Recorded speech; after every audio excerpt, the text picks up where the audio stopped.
ना दहेज में सामान चाही, ना ही टाइल्स मार्बल के मकान चाही।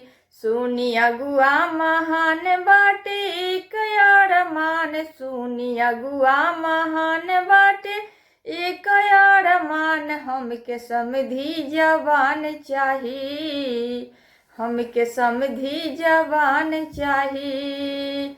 ना दहेज में सामान चाही, ना ही टाइल्स मार्बल के मकान चाही।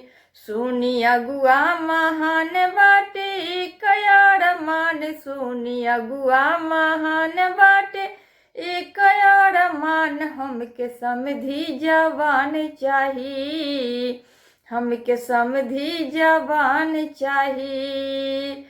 ना चाही एसी कूलर, ना चाही टीवी, ना चाही एसी कूलर, ना चाही टीवी। पढ़ल लिखल चाही मोर बबुआ के बीवी, पढ़ल लिखल चाही मोर बबुआ के बीवी।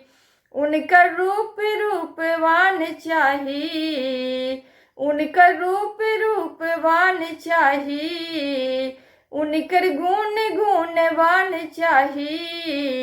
सुनी अगुआ महान बाटे एक अरमान, सुनी अगुआ महान बाटे एक अरमान। हमके समधी जवान चाही, हमके समधी जवान चाही।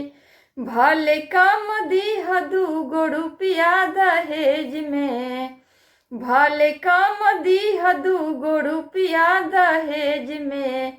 रख मोर बबुआ के अपना कॉलेज में, रख मोर बबुआ के अपना कॉलेज में। भले कम दीह 2 रुपया दहेज में, रख मोर बबुआ के अपना कॉलेज में, रख मोर बबुआ के अपना कॉलेज में।